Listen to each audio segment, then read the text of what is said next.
Hey, Liza.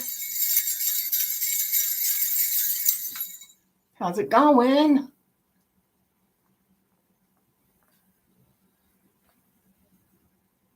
Bring all your friends. Tell them to come listen to some Christmas stories.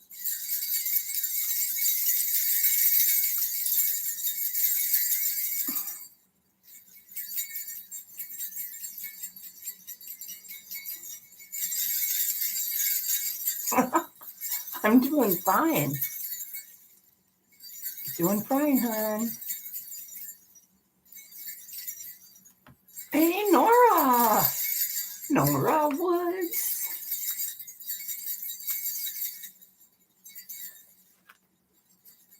Oh, you do too. Yes, you do, Liza. Every time I see somebody, I'm going to ring the bells.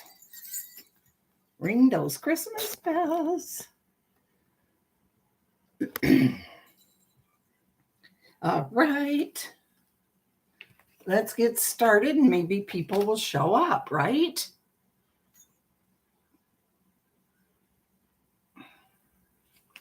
What do you say? Becoming a man at Christmas, his greatest gift was a lesson in responsibility by Drew Coons. Here we go. Is this the Red Ryder BB gun? Hey, Christine. Whoop, wrong one. Somebody says hi. I ring the bell. Thanksgiving 1958 passed with hardly a notice. As an 8-year-old, I, along with nearly every other kid I knew, had already been locked into the countdown to Christmas since Halloween. After suffering a lot of pestering and begging, my parents put up our family Christmas tree, a southern red cedar, in early December. Decorating the tree with strings of large bulbed lights, spherical glass ornaments, and lead icicle tinsel provided some relief. Then, with the tree ready, our expectations continued to build. On December 25th, I discovered my Christmas expectations had been under anticipated. Dawn had not even glimmered when I, along with my younger brother and sister, woke our parents with shouts of, "Can we get up now?" Mom and Dad seemed as eager to get up as we were. To my everlasting wonder and amazement, under the Christmas tree, I found a brand new 20 gauge single shot breech loading shotgun. No starting with a puny BB gun for my father's son. You might be thinking this is a surprise, or that is a surprise. Some may shudder at the thought of giving a real gun to an 8-year-old. Those shuddering might be further dismayed at the thought of letting that child keep the gun in his room. My father, however, had a plan. As a hunter and an antique gun collector himself, he wanted to teach his eldest son responsibility. While Mom cooked a Christmas feast, turkey, gravy, dressing that was as dense as a fruitcake, and roasted sweet potatoes, Dad took me into the remote countryside to try out my new shotgun. But no paper target or old can would suffice for us. Instead, Dad started flinging around flat targets called clay pigeons into the air. In flight, the clay pigeon looked like a thin black line. The target flew away from us so fast that if it blinked, it was gone. I always wanted to shoot some of those clay pigeons, because I love shooting. I love it. At barely 8 years old and small for my age, I could hardly hold up the gun muzzle. After each shot, the shotgun's recoil hurt terribly, worse than any spanking. But I knew instinctively that a man wouldn't acknowledge any amount of recoil pain, and so neither did I. Eventually, I managed to clip a couple of the targets and even smashed one. Dad shouted with pride, then gave my father Then my father gave me an unexpected instruction. I want you to shoot that tree. And he indicated a little pine tree about the size of a baseball bat. Shoot the tree, I asked. Yes, shoot the tree, he repeated. Now, this still target was more to my liking. There was no way a pine tree could fly away. Carefully taking aim and firing, I hit the little pine squarely at my eye level. The damage to the tree shocked me. All the bark had been torn away and the strong wood riddled. Now, what do you think would happen if you accidentally shot a man? My father asked. No answer was necessary. Ooh, look at this, guys. Thomas Kincaid floral ring. I always get sidetracked by the ads. Isn't that pretty?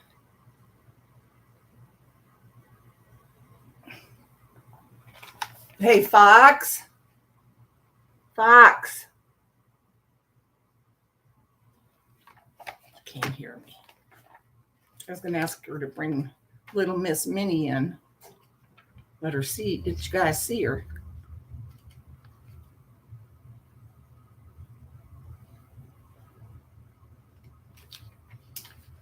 Uh-oh, somebody left. Come back. It'll get more exciting. Promise. Waiting for the dream. Lots of love and simple joys kept them going until their daddy could come home. Hey, Pitbull. Nice to see you.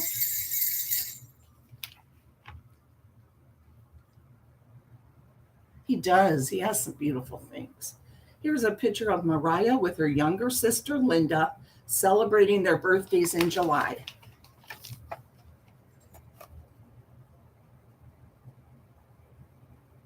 Okay, let's read her story. Now, remember, as usual, if you guys come in here, you aren't allowed to leave. I keep track. I keep track of who comes and goes, see who the real scooters are.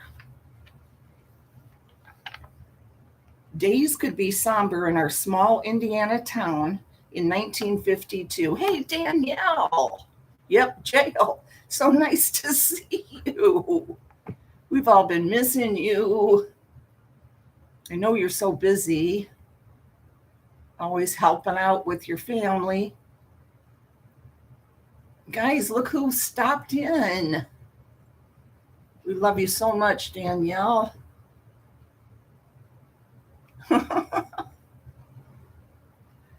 Wives and children struggled while they faced uncertain futures. News was sparse and nerves frayed without husbands and fathers who were away from home, serving our country in a place called Korea. Mom, my younger sister Linda, and I lived in a tiny house close to my maternal grandmother while Daddy was overseas. Mother didn't drive.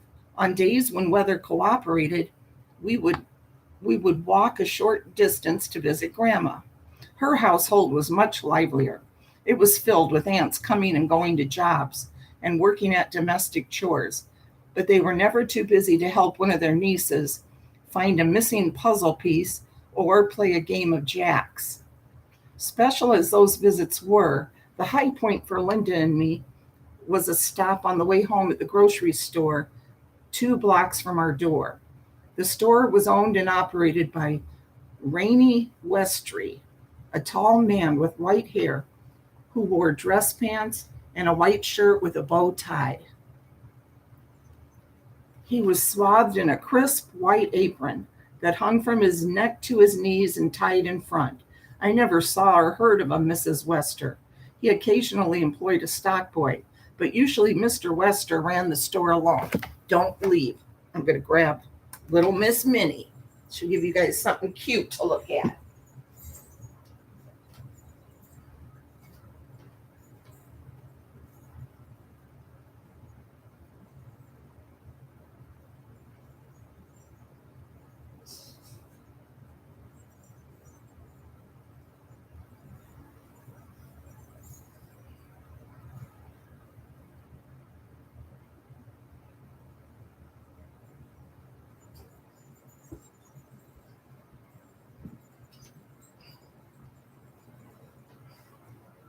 She's the only one left now, guys. The only one left of the pack. She's never been alone. She's never been without her family, you know, her fur family. Bruiser, the first one, died in 2017, December. And then Tinkerbell died earlier this year. Peanut, you guys know she just died. She would have been 17 yesterday. Peanut would be. So little Minnie's the only one left. She's following me around like crazy. She gets scared now. Hi, Captain. It's so sad because yesterday when we just went to the store and came back, she had been running around like crazy in the family room. I'm going to put this down like this so you guys can see her.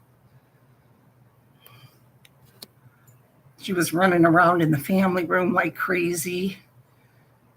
There was some streams of, pee in there, which she doesn't do. She was just scared, you know. It was just her and the two cats. Hi, Rosalita. And she's so furry, so hairy. You can't see her little collar as a bow tie.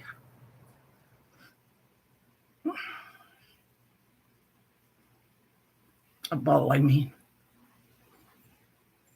Okay, let's get back to the story. Baby, you have people watching you. People are looking at you. They think you're beautiful. They do. They love you. Hi, Sherry, 54321. Minnie will get people in here. How could you say no to this little thing? How could you? Nobody could. Okay. Even though I struggle not to blur my R's, I sometimes pronounced his name Wayne Wester instead of Rainey. The kindly man never corrected my diction and always seemed delighted to see my sister and me. I remember the bins of fresh produce and nuts lining the aisles. Customers used large metal scoops to measure nuts in paper bags and weighed them on a metal scale that hung from a chain. Choosing citrus fruits, bananas, and apples was honed to a science by women who could detect brown leaves or worm spots with laser precision. Thank you, Danielle. She knows she is. She knows she's beautiful. She's just a little puppy. She's just a puppy. Mr. Wester cut meat on site, trimming fat and bone to satisfy his customers' taste and lean finances. He weighed each order and then wrapped the meat in brown butcher paper and tied it with twine. He wrote the price on the paper with a black wax pencil. All of that meant much to adults, but Linda and I zeroed in on the Coca-Cola cooler and the cookie case that stood side by side. Twin temptations for children with a love of sweets. Without a doubt, the cookie case held the most allure. The case was sectioned, I'm having a hard time reading, into cubicles with a door in the rear to allow the grocer to fill a request, and a clear door with a knob handle on the front so the customer could make his own choices. Inside rested chocolate-covered confections, usually seen only in magazines by us. It isn't like we didn't have cookies at home.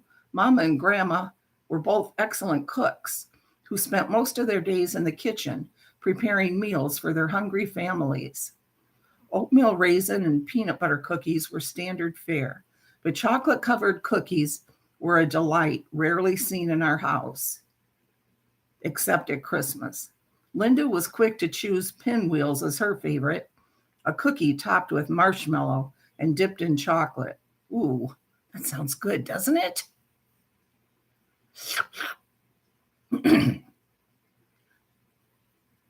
I yearned for the exotic chocolate-coated graham crackers. Let's see if that's the end. Not too exciting, but what can I say? It's their stories. Here we go. Still have a couple, another page. Here's their picture again. The two sisters.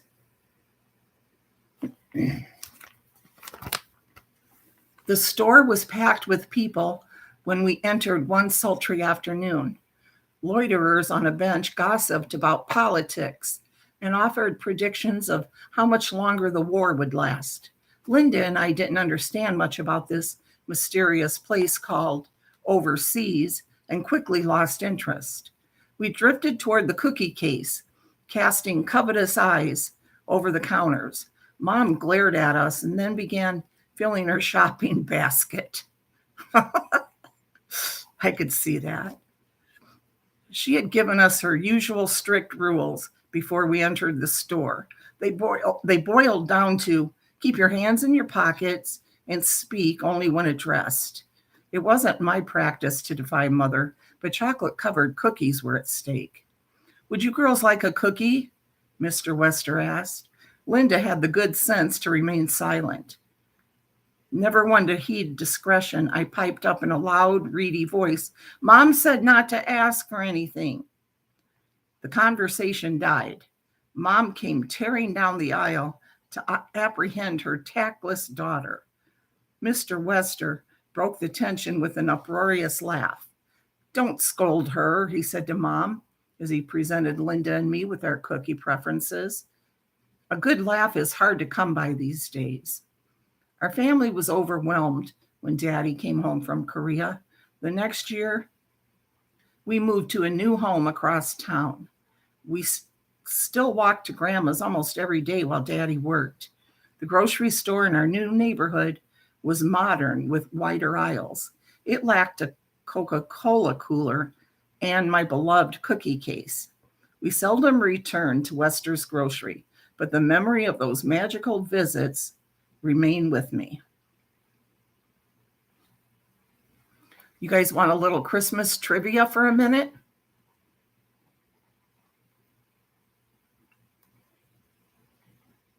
Well, some of it's not Christmas, it kind of is and kind of isn't, but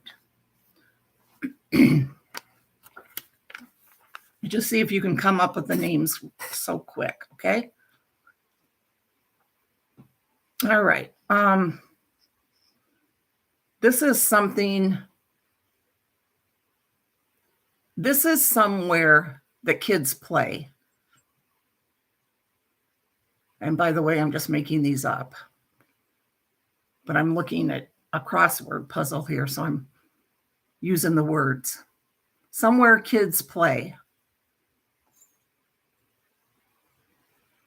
And somebody keep track of who gets it right. Oh, that sounds good, Nora. Sounds really good.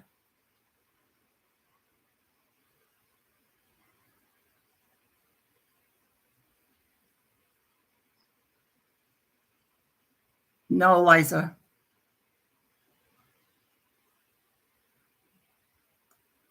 I mean, they do, but that's not the word I'm looking for.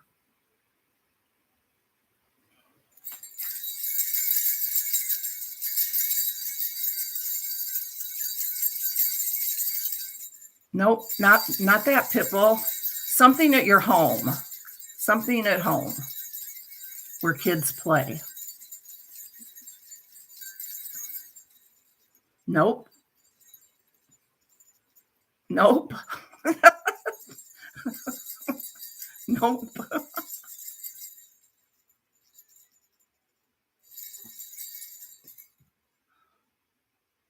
Yes, Liza, you got it. Backyard. One for Liza. Okay, this is something that kids will play in a park or in their backyard. I know this is exciting, isn't it? Exciting questions.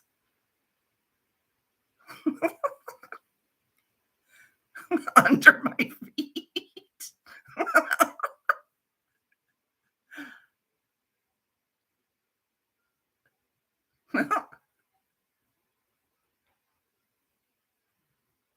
Good. No, that's good, but not that, Nora. Uh, very close. Very, very warm, Liza. Pitbull's got it. Baseball. That's right. Okay. This is something that people will say to you at church. And it's one word. They will say it other places, but this is something, okay, that you're given, and people will say this to you. Okay? You are given this, and people will say this to you. That's a good one, Danielle, but nope. Nope. Yes, yes, Nora. Well, blessings. Yeah, blessings. Okay, this is a candy that a lot of people like. A lot of people like this candy. Very, very popular. Very popular.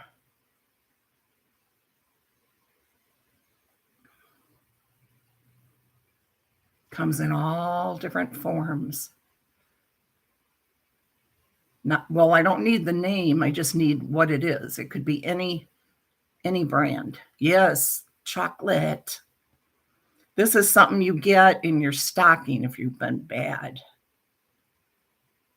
Oh, yes, Nora. Chocolate covered cherries are awesome. We have 2 boxes here.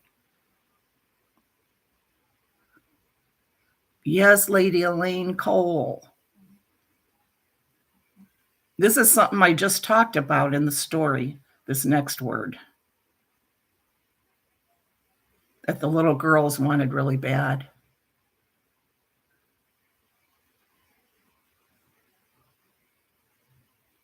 I'm sorry if this is a boring trivia thing. I'm trying to think of stuff. This is a spur of the moment thing. I thought instead of mopping the floor, I would read to you guys. So we've been lured in only to help finish Scooter's crossword. No, Liza, not Spuds. What were the little girls in the story? What were they wanting at the store? Oh, Nora. What were the little girls wanting? Yes, cookies. That's the word. Okay. This is a place where people live, and it's worldwide, and some of us we all are there, but it's a different place. What is the word? We're all there, but it's a different place. Oh, that's a good one, Vintage Spider and Liza, but you guys are wrong. Whoville. Ooh, Earth is another good one, Lady Elaine. Village. Nope. You guys will get it. I know you will. You just have to think about it. Nope. Not city. Not town. In spirit. Nope. It's easy though, really. I don't want to give too many clues because you'll get it right away. Nope. Nope, Liza, because even homeless people live there.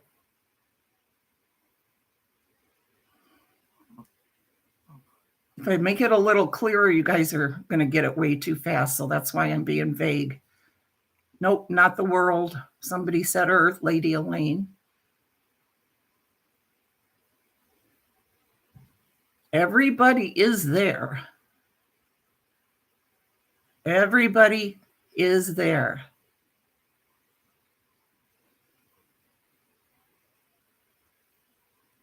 Some of us, I can't know if I say that, you guys are going to get it right away.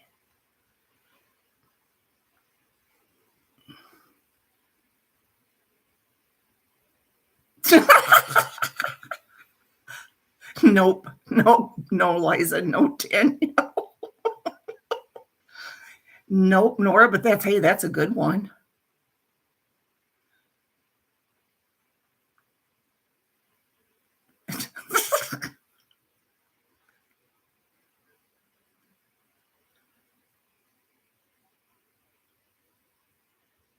Nope, not heaven. Nope.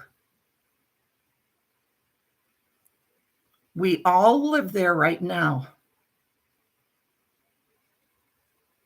We all have our own. Nope, nope, nope, nope. No, boy, these are good answers, though. It's not that deep, guys. It's not that deep. Nope, not street either. Nope, not home.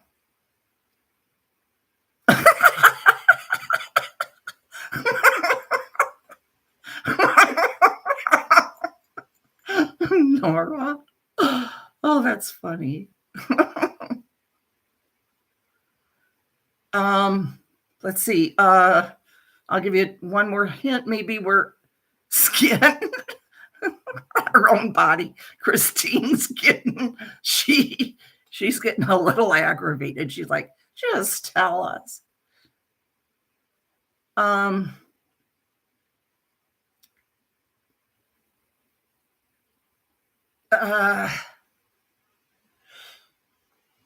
There can be wars. There can be wars there.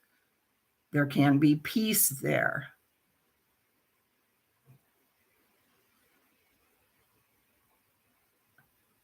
Some of us, everybody in this chat right now, most of us are in that same spot that I don't want to say. Some are in the other. But we all have our own. We all have our own something you might fight for. Yes, Pitbull's got it. Yes, Pitbull. Yes. I know I made it kind of difficult, but I didn't want it to be too easy, you know? Yes, you got it.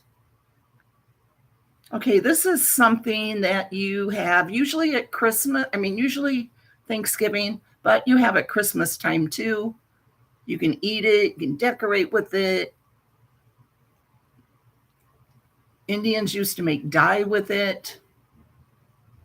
They probably still do.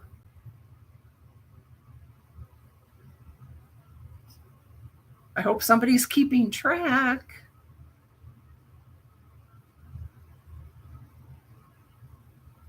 Might get a big prize someday in the future. Nope. Yep, cranberries. Yep. Cranberries. This one can be made out of popcorn. Oh, I was just saying it was something you could decorate with or you could eat with, you know. You could eat it or decorate, so that's cranberries, or make dye out of it like the Indians would. Trying to sound really smart right there that I know all this stuff. This is this is something that's made out of, yes, Nora's got it. Yes, garland. I didn't even get to finish. Okay, this is something that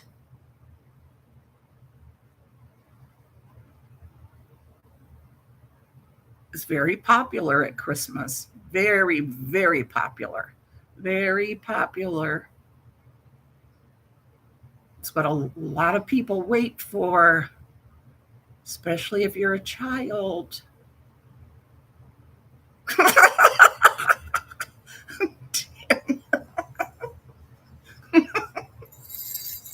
Yes, well, not presents, but what's the other word for it?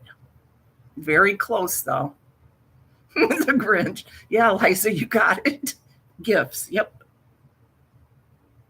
Let's see. This one, you cannot live without it. Cannot live without it. If you do not have this, you are gone. Nope.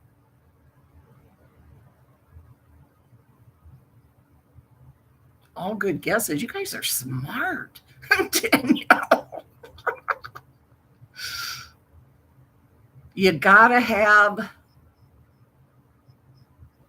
Wait, no, not friends. That you gotta have. I'm just gonna say that, but no.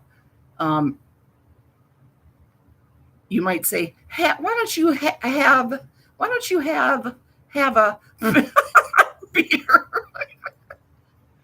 Or do you have? Don't you have a?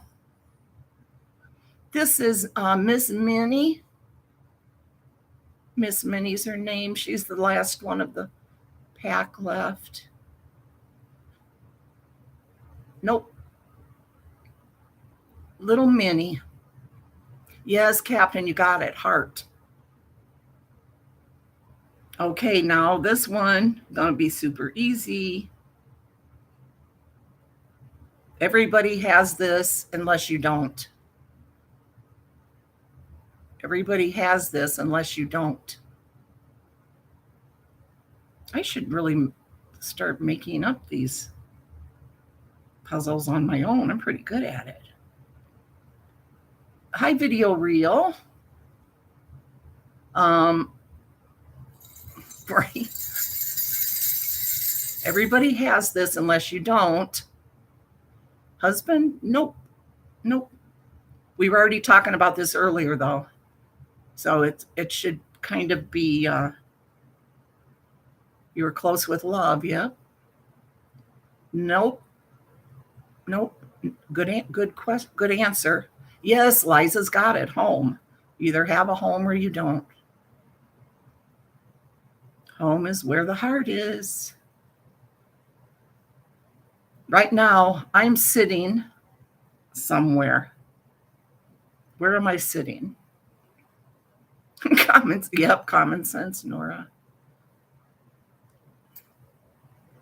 Where, though?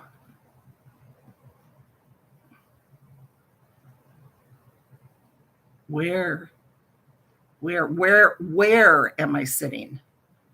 Yeah, Liza's got it, the kitchen. Okay, let's see. What's another one? Okay, this is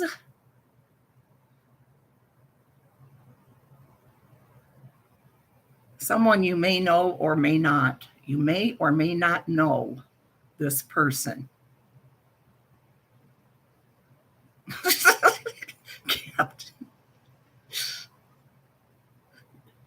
You may or may not know this person.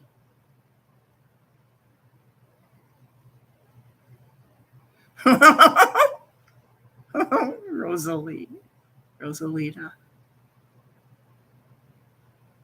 You may or may not know this person or persons.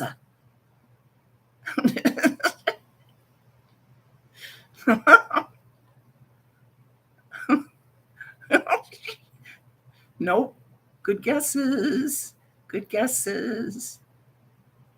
But nope. You may or may not know.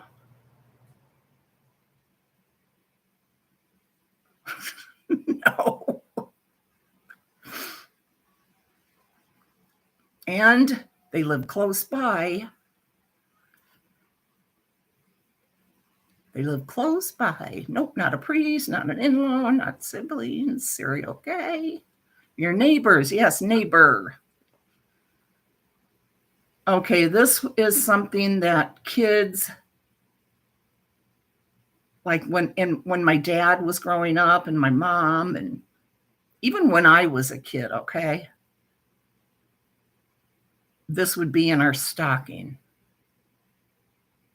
You got it, Pitbull. This would be in our stocking. Orange, you got it. Yes. Vintage. Who would get that in their stockings? I never got an apple.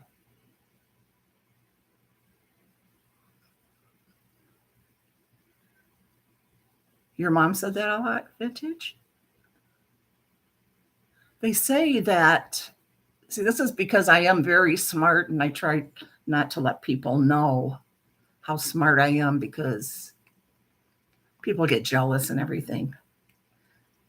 I know this though because they used to give oranges and fruits and nuts and stockings because it wasn't it wasn't available all year, like, you know what I mean? Because for vitamins, it was really a big treat. That's what I heard. That's what I've read. Really, you couldn't afford an orange? Are you joking? Fruits, nuts, candy canes. Yep, yep, yep.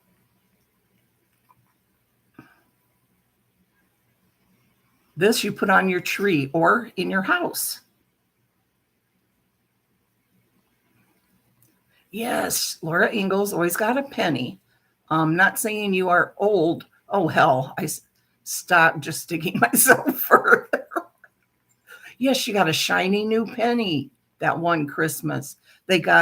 She said, it was the best Christmas ever, and not just because of the best gifts. We got a shiny new penny,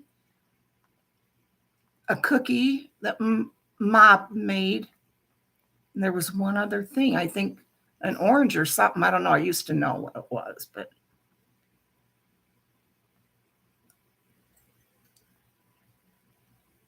very close with decorations, very close. What's another word? Something you put on the tree.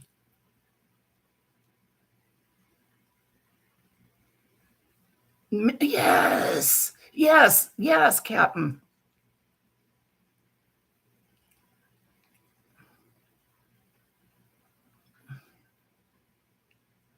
A penny, a shiny new penny. Yes.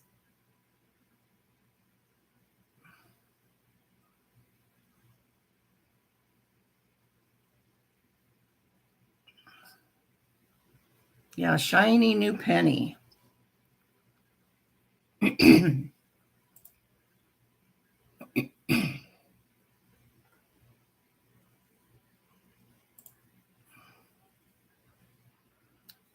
Let's see.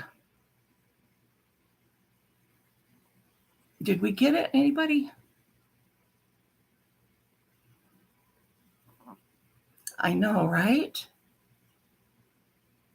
Doing fine, Christina Maria. How are you?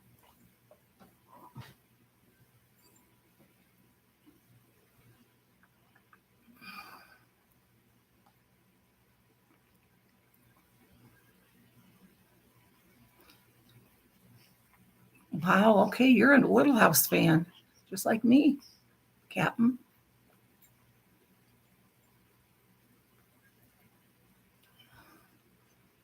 Okay, you might get babies first what? Babies first. What is that called?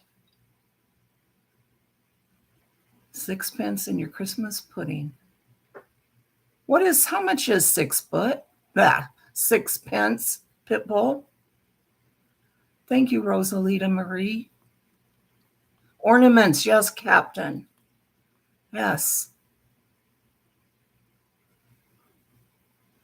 Okay, you hang these up by the fireplace so Santa can fill them. Some of these are just too easy.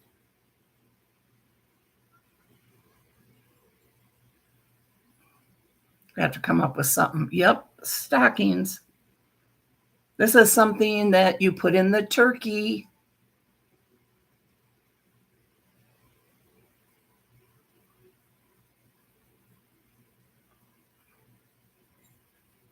Something you put in the turkey. I'm going to let you guys guess how old she is. Yes, stuffing. Let's see if you guys can guess how old this baby is.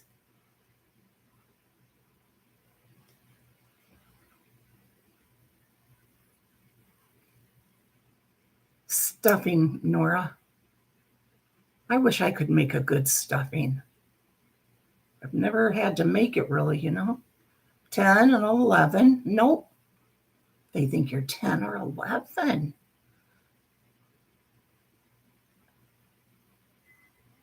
Need to get you all fixed up. There's a channel I'm subscribed to that has a little dog like her, and that one's young. Not 12. Say, I'm a little bit older than that.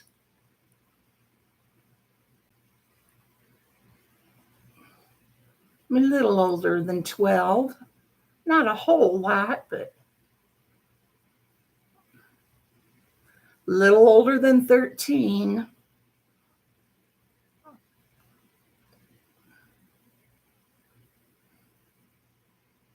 Cornbread dressing? Yeah, I've tried that before. I like that. Thank you, Vintage. Oh, really, Captain Lee? Oh, my goodness. 13 and a half. Hey, LMN. 14, yes. She'll be 15 in May. Hi, Karen. Oh, really? Karen, my Peanut, she died. She would have been 17 yesterday. She died November 20th. But I say she's 17, That's close enough, right?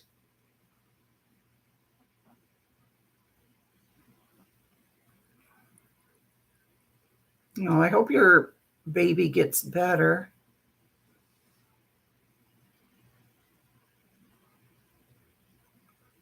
Yes, there's kids that'll think she's a puppy too.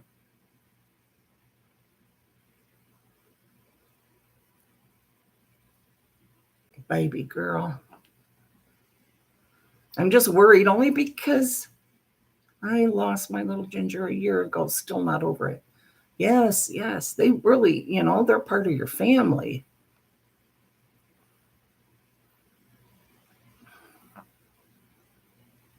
Yes, they are. They're part of your family. And like I said, she's never been the only dog. I'm really worried that, because she's just acting, she's always been calm, but she doesn't know what to do with herself now.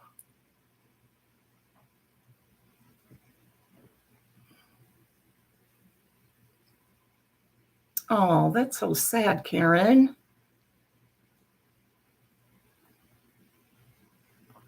That is really, really sad.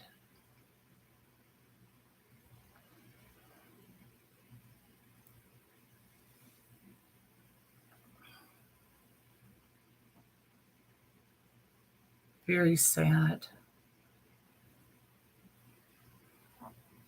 And I hate to say this, but Dave said I should take her. They do, Rosalita. The very day Peanut died, guys, Dave and I, obviously we were all upset. My whole family.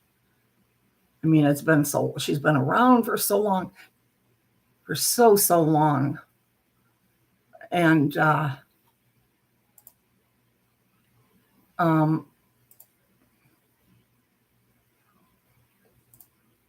it's just so weird. What was I going to say? Oh, Karen, I know I kept doing that with Peanut. But anyway, the day Peanut died, got put down. I picked her up and we're going, oh gosh, she's the only one left. Dave's like, we're not getting any more dogs. This is horrible. I can't handle this.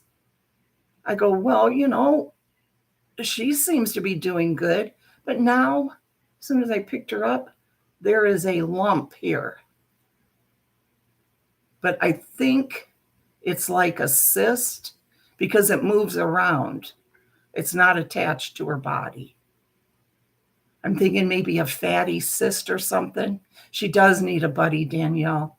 That's what Dave and I were saying. We do want to get a puppy or something, Right, probably, Karen, Probably as a cyst. It moves around. A fatty cyst, yes. Yes.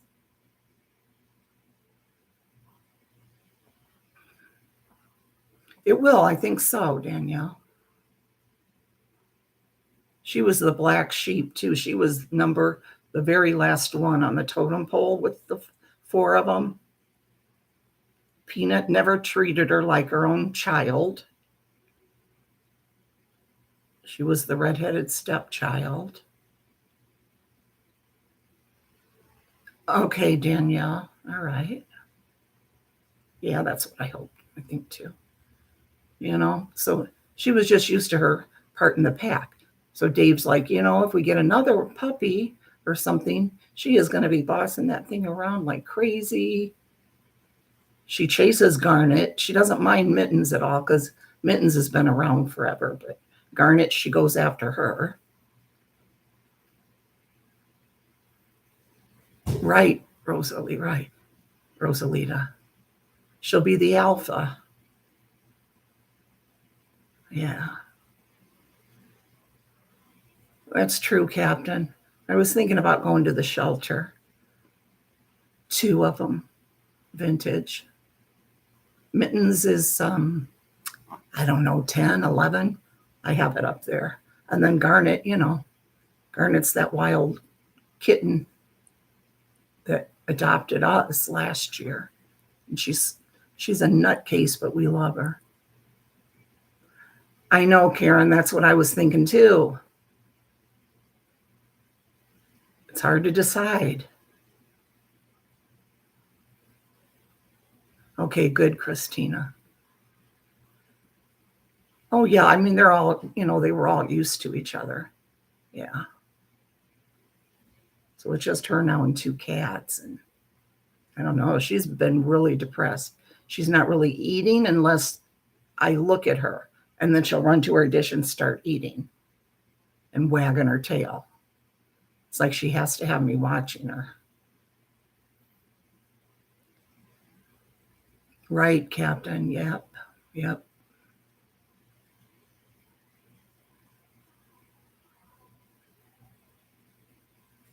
Say, I'm going to be okay. I'm number 1 now. I'm number 1. I'm number 1. She does need a partner in crime. She does. Thank you, Rosalita. Let me find another story.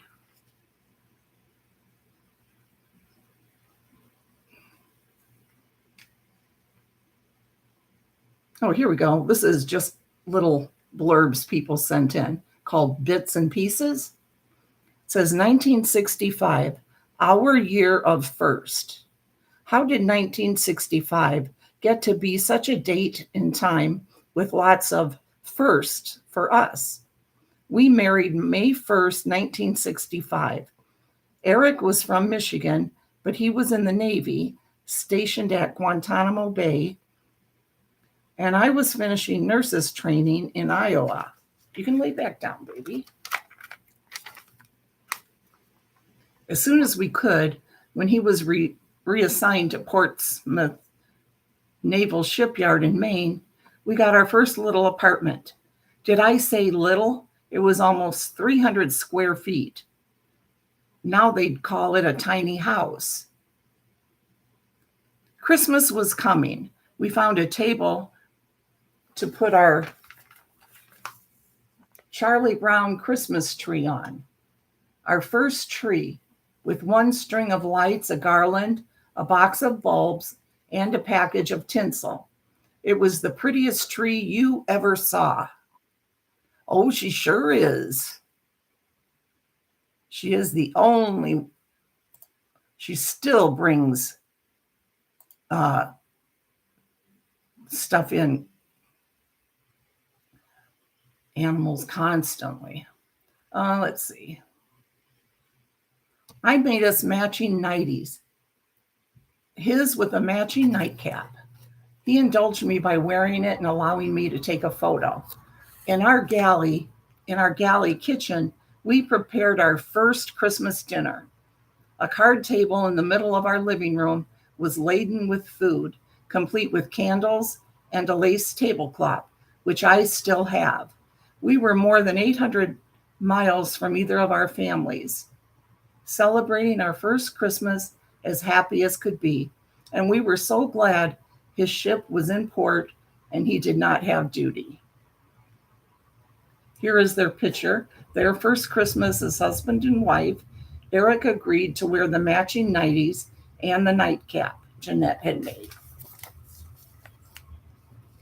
We're supposed to wear Christmas pajamas on Christmas Eve this year down at my dad's house, but Dave won't do it. He said no. He said no.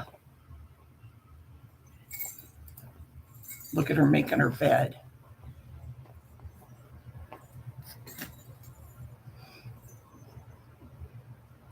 Peanut taught her this. Peanut ruined every piece of furniture we had. And it doesn't even do anything. Come on, girl.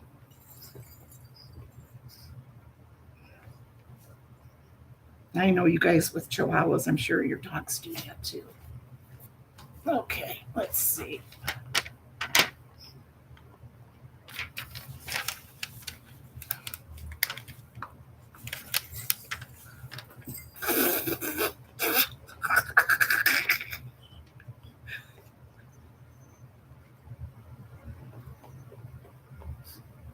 Yeah, I agree, Vintage. PJ Party Pooper. I'm making bread. I don't know if some of you guys, how Danielle just asked, is Garnet still bringing stuff in? Wouldn't she be trying to kill the mice here in the house? Instead, she's bringing them from outside and bringing them in here. It's getting me so mad. It's like, I know there's some in here, you know. This time of year, they all come in.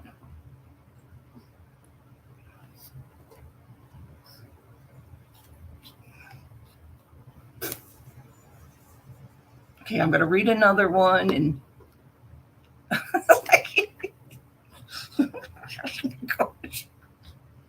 okay, girl. In the summer of 1963, when I turned 10, I went and stayed with my cousins, Randy and Doug, for a few days. When my dad and brother came to get me, my brother said I was in for a big surprise. My family decided to move just out of the blue. Being a kid, I didn't know anything about why mom and dad decided to move. Oh, and this is called growing up in the holler.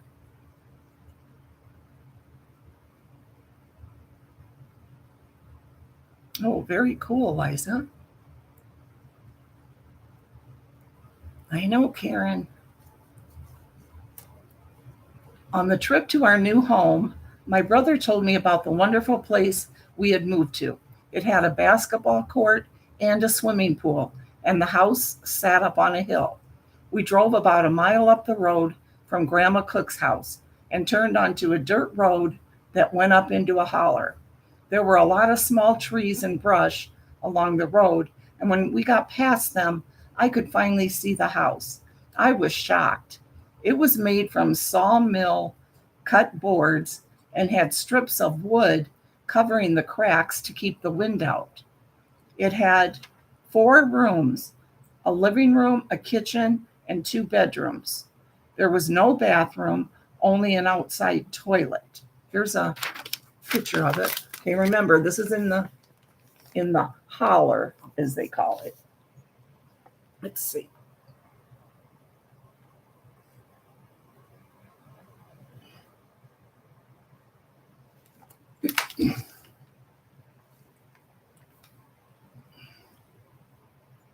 The basketball court, quote unquote, was a locust wood post in the ground with an old wooden backboard and rim attached to it. The quote unquote swimming pool consisted of 2 holes of water in the creek that flowed down the holler. What my brother had described and what I saw in reality were 2 different things. There was a lot of work to be done to the new place, and it started that summer. We started by hauling off all the rocks to clean up the place and to get rid of the places where snakes could live.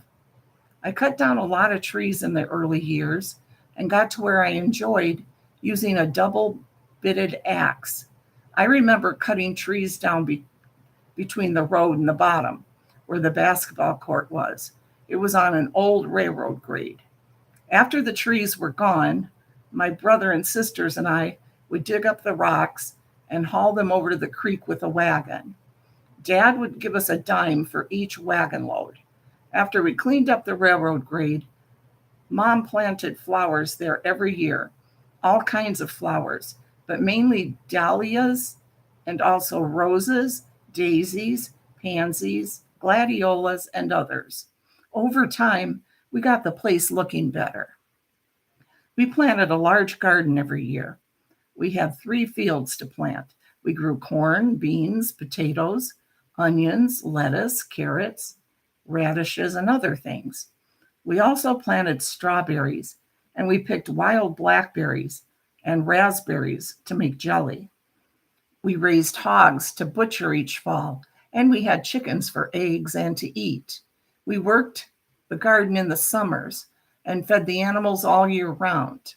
We heated the house by coal, so during the cold season, 2 or 3 buckets of coal had to be brought up to the house each day to bank the fire at night and to use during the next day. To wash clothes, we carried water from the creek to fill Mom's old Wringer washing machine. We used spring water for drinking as long as the spring ran, and when it didn't, we had to go to my grandmother's house and fill 2 5-gallon containers. When we had time to play, we swam in the swimming hole in the summers and skated on it in the winters. My brother and I could go anywhere up the holler for miles by ourselves, but we were not allowed to go on the hard road a quarter of a mile down the holler. We found new swimming holes to swim in, and we explored new places along the ridges and hollows. I grew up in that holler and stayed there until 1974, when I graduated from college and got married. I continued to go there to visit Mom and Dad until they moved in 1997. Grandma Cook died that year, and Mom and Dad moved into her house about a mile away. Their new home had good well water and an inside bathroom. Wow, all those years without that? I am glad we moved to that paradise when I was 10. I learned how to work hard and take pride in my work, to be responsible, to treat people fairly, and I learned what it was like to be in a loving family.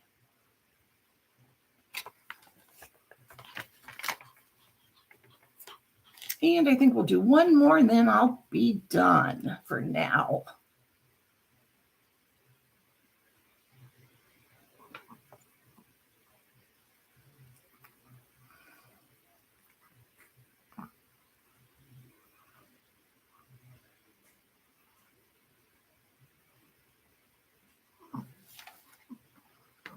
I think I read this one, The Painted Pigtails and Fake Ponies and the Punishment Chair. Yeah, vintage.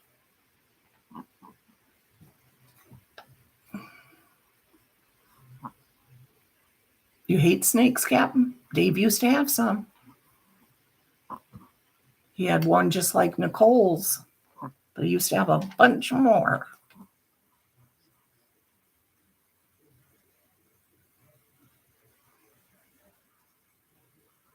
Okay, yeah, we did because he put ink on her pigtails. That's right.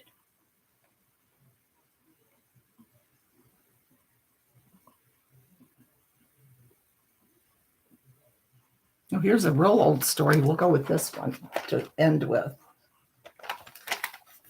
Called Troop Train. Here's a picture.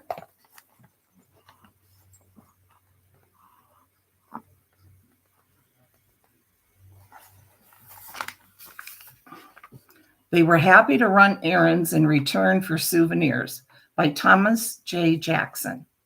Where do I begin? Let's start with Jane Street. The time was 1943 into 1944. Jane Street is in Hornell, New York, east of Buffalo and south of Rochester, and close to the Pennsylvania border. Hornell was an Erie railroad town back in yesteryear. The Erie Railroad began in the middle 1800s and eventually ran from Chicago to New York City. They called it the High and Wide Railroad because when the wider standard gauge tracks became mandatory in the United States, the Erie Railroad, which already had the standard gauge track, was ahead of the other railroads. Hornell was also an established steam engine repair shop where many were employed. Now let us get back to Jane Street.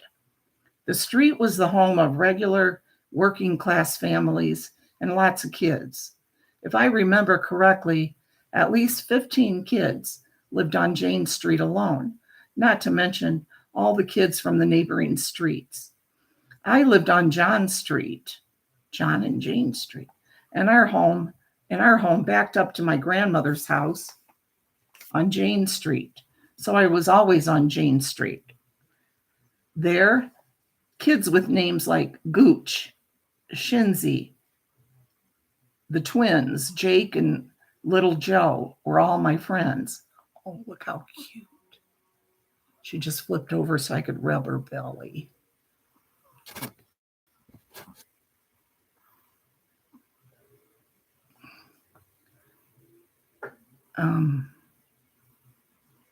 Many games of football and basketball were played in the street, mainly right in front of the twins' house.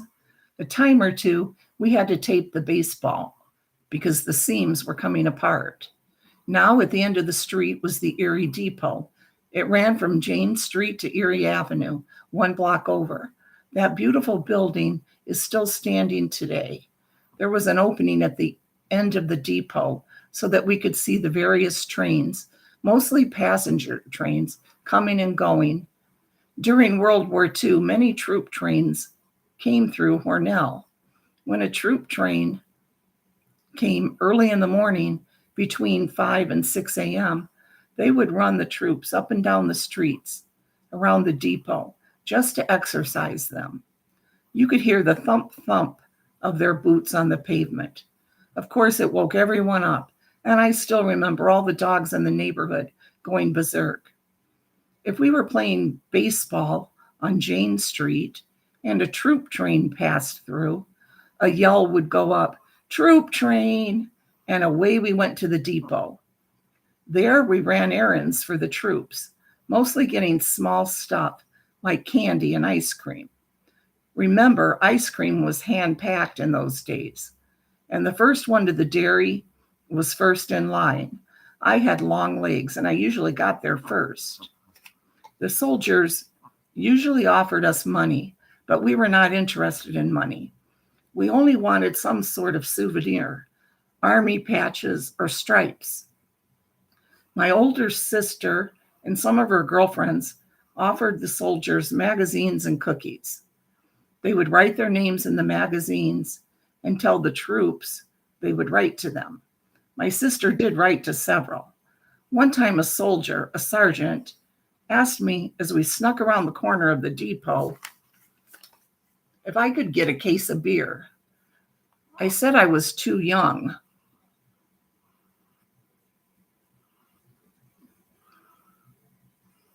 I said I was too young since I was only 12 at the time. He said, "Give it a try." Well, I went across the street from the depot to a restaurant that my grandfather stopped at for a beer or two. The owner of the bar was standing in the doorway. I asked him if I could buy a case of beer. He replied, "What kind?" He knew it was for the troops. I had a heck of a time carrying the case back to the train. Fortunately, the sergeant got the beer on the train without any officers seeing what had transpired. For that, I got a sergeant's stripe. We would all meet back on Jane Street to compare what we got for running errands. We really did amass a lot of patches and stripes along with belt buckles, caps, lieutenant's bars, and so forth. Hard to believe that was more than 70 years ago. Then again, those were the good old days. You know, isn't that sweet? Hey, Ruff.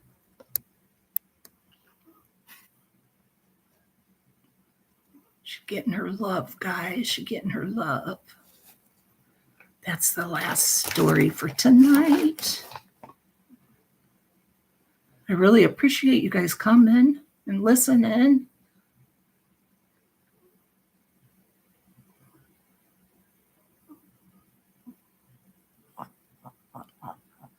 Thank you so much, guys. And little Minnie thanks you.